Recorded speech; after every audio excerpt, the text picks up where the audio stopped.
하이파이브 셀 전도로 교회 부흥을 이끈 주다산 교회가 전라남도 진도에서 온가족 여름 캠프를 진행했습니다. 도시교회와 지방교회 협력으로 진행되어 의미를 더한 이번 캠프에서는 진도를 향한 축복과 중보의 시간이 마련됐습니다.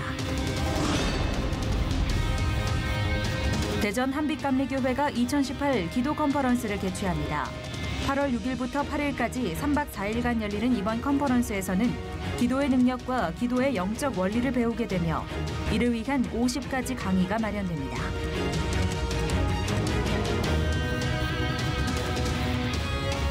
여러분 안녕하십니까? 8월에 열리는 임시국회에서 기존의 재난안전법에 폭염이 포함되도록 법을 개정한다고 합니다. 법이 개정되기 전에도 시급히 요구되는 사안에 대해서는 융통성 있는 조치가 필요해 보이는데요. 처음 경험하는 역대급 더위이기 때문에 여기저기 어려움이 많습니다. 하지만 이 폭염 속에서도 지방 교회를 찾아 축복하고 위로하며 은혜의 시간을 나눈 교회가 있어 오늘 첫 소식으로 전해드립니다. 경기도 동탄에 위치한 주다산 교회가 진도에서 하이파이브 온가족 여름 캠프를 진행했습니다. 주다산 은혜의 대첩이란 주제로 진행된 이번 여름 수련회에서는 영적 승리에 대한 은혜의 말씀이 선포되며 진도를 향한 축복과 중보의 시간이 마련됐습니다. 조홍현 기자가 보도합니다. 가족셀마다 승리와 기쁨의 찬양을 올려드리는 시간. 수련회의 셋째 날 셀 비전대회로 진행되는 이 시간은 성도들이 모두 즐거워하는 여름 캠프의 하이라이트라 볼 수 있습니다. 명량 대첩의 역사적 현장이었던 진도. 이곳에서 열린 이번 하이파이브 온가족 여름 수련회에서는 하나님 주신 진도의 자연 속에서 쉼과 회복의 시간이 마련됐습니다. 이번 수련회에 참석한 500여 명의 성도들은 진도의 아름다운 경관을 만끽하며 휴가를 영과 육이 회복되는 시간으로 보내는 것이 감사하다고 말합니다. 진도 자체가 이렇게 아름다운 곳인지 몰랐어요. 아침에 일출? 그래도 너무 아름다웠고. 먼 길로 왔지만은 온 것이 결코 후회스럽지 않고 이렇게 아름다운 경치에 좋은 말씀 듣고 큰 은혜 받고 있습니다. 그래서 여름에 휴가를 들뜨지 않고 하나님을 잊어버리지 않고 휴가 중에도 하나님 만날 수 있는 시간을 갖는 것이 제일 좋은 것 같습니다. 이번 하이파이브 여름 캠프는 진도군과 지역교회 협력이 두드러졌습니다. 주다산 교회 성도들은 진도 군내를 돌아보며 노방전도를 하는 한편 전라남도 진도군 이동진 군수와 만나 함께 진도 특산품과 수산물 등을 둘러봤습니다. 이동진 군수는 도시지역교회의 이번 방문이 매우 뜻깊고 진도군에 큰 힘이 된다며 이런 기회를 통해 하나님의 사역에 동참할 수 있게 되어 기쁘다고 밝혔습니다. 이런 기회를 통해서 도시와 농촌 또 우리는 어촌도 겸하는데 서로 교류하고 방문을 통해서 서로 이해를 하게 되고 특별히 또 하나님의 사역을 하는 이런 좋은 일을 하게 돼서 정말로 굉장히 기쁘게 생각을 합니다. 주다산 교회는 매년 여름 온 가족이 함께할 수 있는 하이파이브 여름 캠프를 열며 성도 간 화합과 재충전의 시간을 마련하고 있습니다. 주다산 교회 권순웅 목사는 이번 수련회에서 명량 대첩의 현장을 돌아보고 함께 성경 속 승리의 의미를 되새기는 시간을 마련했다며 26년 동안 진행된 여름 캠프마다 주신 은혜가 크다고 말합니다.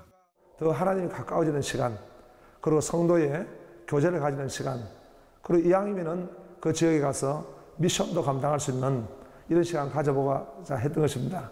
제가 한 26년 동안 계속 진행하다 보니까 그 시간마다 주신 은혜가 참 컸습니다. 오늘은 올해는 은혜의 대첩, 은혜의 큰 승리다 이런 주제를 가지고 오게 된 것입니다. 이번 여름 캠프에서 성도들은 세월호 참사에 슬픔이 있던 진도 땅이 다시 어둠으로부터 벗어나 승리를 선포할 수 있길 희망하며 기도했습니다. C채널 뉴스 조홍현입니다. 수년간 세월호 참사의 아픔을 품고 섬김과 회복을 위해 힘쓴 진도 지역 교회 목회자들이 있습니다. 주다산 교회가 진행한 이번 여름 캠프에서는 이들의 수고를 기억함과 함께 격려의 시간이 진행됐습니다. 계속해서 조홍현 기자가 보도합니다. 세월호 참사 현장에 가장 먼저 달려간 이들은 바로 진도 교회 목회자들이었습니다. 이들은 당시 함께 모여 기도회를 하던 중 사고 소식을 듣자마자 바로 천막을 들고 달려나갔습니다. 그리고 모든 것이 정리될 때까지 남아 가족들과 봉사자들을 도왔습니다. 이번에 진도에서 여름 캠프를 진행한 주다산교회는 세월호 참사의 아픔을 함께 품고 희생과 섬김을 보여준 진도교회 목회자들을 격려했습니다.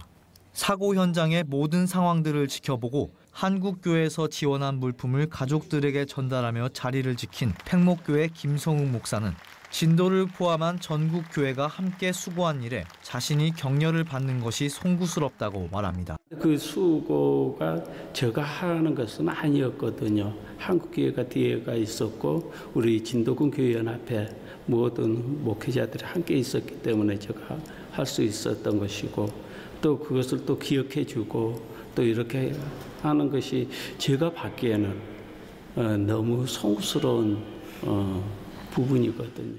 세월호 참사의 현장을 돕다가 끝내 소천한 당시 진도군 교회연합회 회장 고 문명수 목사의 아내 김금숙 사모는 세월호 사고에 막중한 책임을 느꼈던 남편에 대해 평소 어려운 이들을 그냥 지나치지 않고 늘 온정을 베풀어왔던 모습으로 기억하고 있다며 남편은 먼저 부름을 받았지만 많은 분들의 도움을 통해 남겨진 가정이 현재 은혜로 살고 있어 감사하다고 밝혔습니다. 어려운 사람들 그냥 지나치지 않고 항상 그 섬기는 그런 마음으로 지냈던 것 같아요. 정말 하나님의 은혜를 제가 많이 그 병환 중에 있었을 때도 많이 받았고 그분들의 사랑을 많이 받았던 것 같아요. 세월호 참사의 아픔을 회복시키기 위해 대내외적으로 수많은 활동을 해오던 진도 칠전교회 전정림 목사는 잘 알려지지 않은 섬김을 주님께서는 다 아실 것이라 믿는다며 지금까지도 유가족들과 아름다운 교제가 이어질 수 있는 것은 모두 하나님의 은혜라고 말합니다. 그렇게 분노하고 그랬던 그 가족들도 우리 진도군 교회연합회가 가장 수고 많이 했다. 이런 말을 남겼습니다. 그리고 지금도 가족들 중에서는 통화를 하고 있습니다. 예, 서로 사랑하고 힘내시라고 그러고 그런 아름다운 교제가 지금까지 이루어지고 있습니다. 세월호 참사 이후 4년이 지난 현재 진도 교회 목회자들은 지금도 진도 땅의 회복을 위해 남모르는 섬김을 이어오고 있습니다. 시채널 뉴스 조홍현입니다. 이어서 그 밖의 교계 소식 전해드립니다. 백석대학교가 전국의 교회와 지역 아동센터, 각종 시설의 아동과 청소년들을 대상으로 제44회 백석 쿰캠프를 진행했습니다. 통일을 주제로 열린 이번 쿰캠프에 참석한 천여 명의 아이들은 기독교 정신을 밑바탕으로 만들어진 다채로운 프로그램과 인성교육 등에 참석하며 다가올 통일 시대를 꿈꾸는 시간을 가졌습니다. 백석대학교 인성개발원 부장 황기철 교수는 기독교 교육을 위해 20여 년 동안 개최된 백석 쿰캠프를 통해 양육된 많은 학생들이 자라나 사회에 기여하는 것을 접하고 있다며 앞으로 이 아이들이 통일 시대를 앞당기는 큰 역할을 감당하게 될 것을 기대한다고 말했습니다.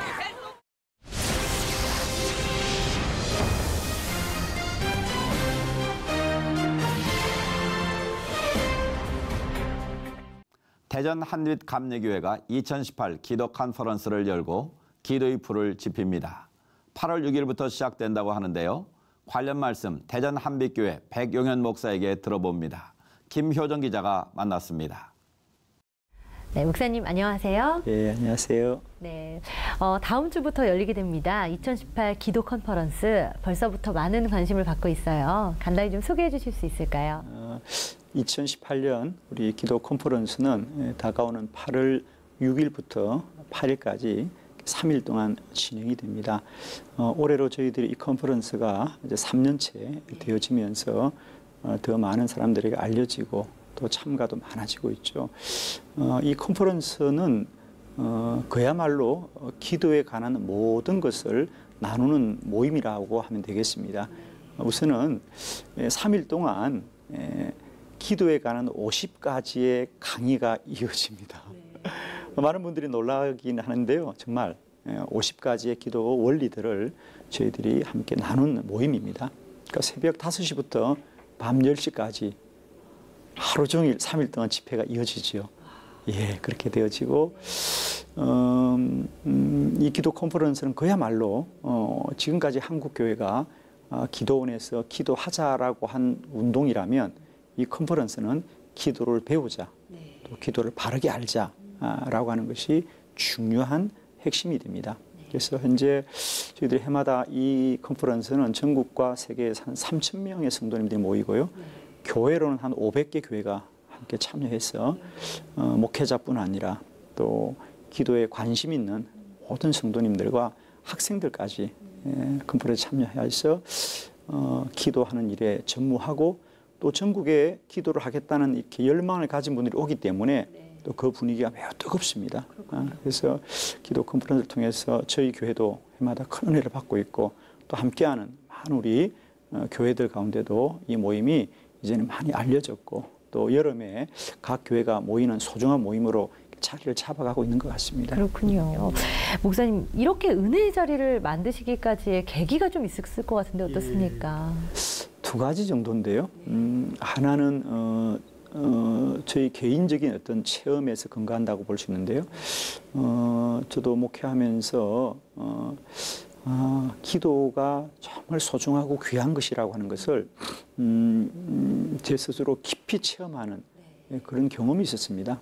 그 중에 하나가 2012년도에 40일간의 금식 기도를 통해서 그러니까 깊은 기도에 관한 체험, 깊은 기도에 관한 체험을 가지면서 제 스스로가 기도에 관한 확신들을 갖게 되었고요. 또 하나는 교회적으로는 50일 기도학교라고 하는 50일 동안 새벽과 저녁으로 전 성도들이 기도하고 말씀을 배우는 우리 기도학교 프로그램이 있습니다. 근데 제가 저희 한빛교회에서 2015년도부터 이 50일 기도학교를 하고 있는데 해마다 그 일을 통해서 교회와 성도들의 기도의 삶이 변화되어져요. 예를 들면 단적으로 그전에는 저희가 새벽 기도를 해도 그저 부속실에서 그냥 소수의 사람들이 모여서 하던 기도회를 저희들이 50일 기도학교를 통하여 기도하는 사람들이 너무 많아져서 저희들이 이제 본당에서 하고 있어요. 저희 본 성전이 한 3,000석 되는 곳이거든요. 근데 그 새벽에 그 본 성전에서 대부분 사람들이 채워져서 기도하고 있는 놀라운 변화, 이런 것들을 통해서 많은 교회가 기도를 배우는 일도 매우 소중하구나라고 알려졌죠. 그래서 이제 저희들이 외부 교회로부터 많은 요청을 받게 됩니다. 그걸 좀 함께 나누고 50일 기도학교에 관한 내용들을 알기를 원해서 저희들이 2016년도부터 매월 8월 달에 이렇게 전국 교회와 함께 기도 컨퍼런스를 시작했죠. 그래서 이제 2016년, 2017년, 이제 올해 2018년 이제 세 번째 모임을 준비하는데 저희도 매우 기대가 됩니다. 그렇군요. 예. 기도 외에 다른 것이 없다. 또 예수님도 말씀하셨는데 직접 체험하고 계시고 또 그 은혜를 주변 교회와도 이렇게 나누고 계신 것 같다라는 또 생각이 드네요. 목사님, 기도에 대해서도 좀 많은 배움이 있을 것 같아요. 저도 굉장히 궁금한데요. 어떻습니까? 가장 중요한 건 이거죠. 가르치는 기도의 매우 중요한 영적 원리 중에 하나는 기도 가운데 하나님이 어떻게 역사하시는가. 그래서 저희들은 이렇게 말합니다. 사람이 기도해야 하나님이 들어 응답하는 것이 아니라 사실은 하나님이 먼저 우리들이 기도하기를 원하셨고 요청하셨던, 그래서 기도해야 복을 받는 것이 아니라 기도하는 것 자체가 축복이라는 사실을 깨닫게 되는 것이죠. 그래서 우리는 기도 속에 그동안 이 기도가 어떤 사람의 수고나 노력이 아니라 하나님이 먼저 우리에게 명령하신 것이고 또 기도하기를 원하고 있고 또 하나님은 그 기도에 대해서 오늘도 살아 역사하신다는 것을 깨닫게 될 때 우리는 정말 기도하지 않고는 견딜 수 없는 것이 깨달아지더라고요. 우선 제 스스로 그랬고요. 또 저희 성도님들도 그런 고백을 해요. 기도가 정말 이런 것이었다면 우리가 기도를 어떻게 안 할 수 있겠는가. 그래서 기도의 가장 중요한 저희들의 어떤 인식의 변화는 기도는 사람의 일이 아니라 하나님의 일이다 라고 하는 것과 기도는 기도해야만이 우리가 어떤 도움을 받는 것이 아니라 사실은 기도라고 하는 것이 우리가 흔히 영적 호흡이라 그러잖아요. 그러니까 호흡이라는 얘기는 뭐냐면 죽고 사는 문제가 거기 있다는 거예요. 사람이 죽고 사는 것은 다른 곳에 있지 않아요. 그죠? 호흡에 있죠. 그 분기점이. 그와 같이 우리 그리스도인들에게서 기도가 영적 호흡이라고 하는 것은 기도가 영적인 생존권이다. 그 말이죠. 그죠? 지금까지 우리는 기도하면 어떤 이익을 본다고 생각했는데 기도는 어떤 이익의 어떤 기준을 넘어서서 기도는 성도가 영적으로 사는 일의 분기점이다. 그래서 저희들은 기도는 성도의 영적 생존권이다 라고 말하죠. 목사님 정말 말씀해 주셨듯이 기도는 정말 가장 아름다운 축복이고요. 또 우리 후손들에게 또 다음 세대에 물려줄 가장 아름다운 유산이다라는 생각도 좀 듭니다. 특별히 교회에 좀 이렇게 기도의 훈련을 통해서 굉장히 성장한 아이들이 많을 것 같다는 생각이 드는데요. 그렇습니다. 예를 들면 저희들이 50일 동안 이 기도회를 지속하면 50일을 마치고 이제 여러 가지 기준으로 그 50일 기도 학교에 참여한 분들을 격려하거나 또 시상을 하죠. 뭘 때문에 뭐 50일 동안 개근을 했다든지 이런 것을 하는데 그 중에 저희들이 해마다 빠뜨리지 않는 것이 3대 할아버지, 아버지, 또 손자, 손녀들이 함께 50일 동안 참여한 가정들을 꼭 저희들이 격려를 합니다. 근데 해마다 3대 할아버지와 아버지와 자녀들이 새벽마다 50일을 새벽 저녁으로 나와서 기도하는 모습들이 저희 교회는 아주 많습니다. 그래서 저는 이렇게 말을 하지요. 기도는 부모가 자녀에게 물려줄 수 있는 가장 귀한 영적인 유산이다. 우리가 어떤 물질과 또 어떤 가진 것을 그들에게 물려주기보다 이런 영적 유산을 물려주자. 그래서 저희 교회에서는 특히 지금의 세대들도 기도를 많이 하지만은 우리의 믿음의 다음 세대들이 기도하는 일에 관하여 사실은 우리가 노력을 많이 하고 있습니다. 그래서 예를 들면 그런 노력 중 하나가 매월 첫날, 그죠? 그래서 보통 교회가 이제 뭐 월삭 새벽 기도회나 뭐 특별한 날을 지키는데 저희 교회는 매월 첫 새벽을 자녀들과 함께하는 새날 기도회. 그래서 그 새벽은 가능한 자녀들과 함께 새벽 기도에 참여하기를 운동을 하고 있는데 그때 많은 자녀들이 함께 참여해서 부모님들과 함께 새벽에 기도하는 훈련을 하고 있습니다. 그런 걸 통해서 자녀들도 부모님의 기도의 유산들을 배우고 익히면서 기도하고 그래서 저희 교회에서는 우리 어린 초, 중, 고등학생들 자녀들이 기도하는 모습들을 쉽게 볼 수 있습니다. 이렇게 참 기도는 정말 중요하고 또 필요하지 않은 순간은 어느 순간도 없는 것 같아요. 목사님 말씀 통해서 저도 계속 좋은 이야기를 듣고 있는데요. 특별히 요즘 한국교회 상황들 이야기들 많이 하십니다. 또 지금처럼 기도가 필요하지 않은 순간도 없었다라는 지적도 좀 있는데요. 저희가 한국교회를 위해서 어떻게 좀 기도하면 좋겠습니까? 그렇습니다. 80년대까지만 해도 새벽 기도는 당연히 해야 되는 것이고, 그죠? 교회가. 또 우리가 뭐 철야 기도라든지 또 금식 기도라든지 예를 들면 저희들이 목회를 처음 할 때만 해도 뭐 고난 주간이 된다든지 하면은 교인들이 뭐 특별 40일 새벽 기도라든지 또 뭐 고난 주간에 특별 금식이라든지 하는 것이 이론의 여지가 없었어요. 그냥 교회가 하자 그러면 무조건 하는 거였어요. 그죠? 근데 지금은 이게 아니잖아요. 그죠? 꼭 그렇게 뭐 교회 와서 기도해야 됩니까?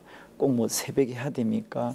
또 뭐 금식을 해야 됩니까? 라는 다른 생각이 있는 거죠. 다른 생각이 있고 그런 것은 성도들뿐 아니라 또 우리 목회자들 안에서도 이제 사실 우리가 그동안 교회가 기도하는 일에 관해서 우리가 다 동의하고 뜻을 모았는데 이제는 거기에 관해서도 우리는 다른 생각들이 많이 이미 우리 교회 안에 들어와 있습니다. 그래서 저는 이것을 일컬어 한국교회 영적 지형이 많이 달라졌다 이제는.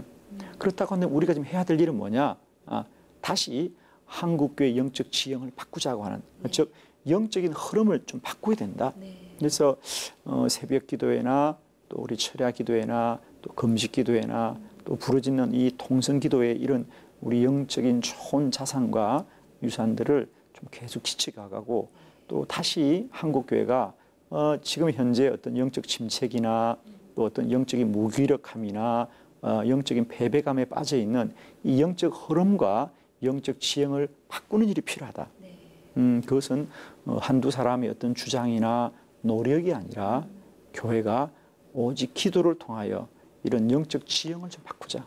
좀 그런 의미에서 지금은 한두 교회의 노력이 아니라 우리 한국 교회가 함께 힘을 합하여서 좀 이런 우리 안에 이미 만연되어 있는 좀 이런 기도에 관한 무기력함과 패배적인 생각들을 좀 바꿀 수 있는 연합과 또 노력들이 있어야 되겠다.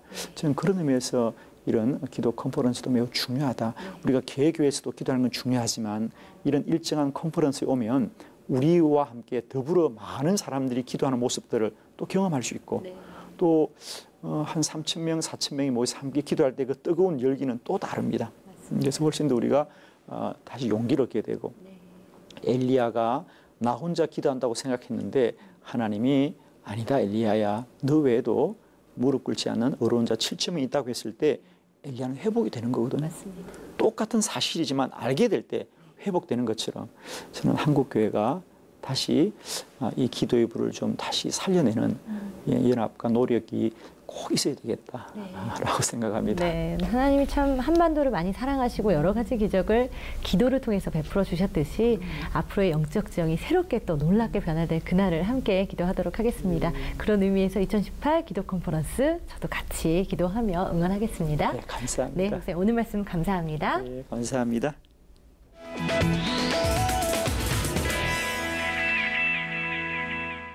리비아에서 피랍된 한국인의 소식이 전해지면서 걱정이 큽니다. 무사히 가족홈으로 돌아올 수 있도록 모든 조치들이 마련되겠고요. 특별히 해외 선교팀들의 안전 문제도 다시 한번 점검해 봐야겠습니다. 오늘 순서는 여기까지입니다. 시청해주신 여러분 고맙습니다.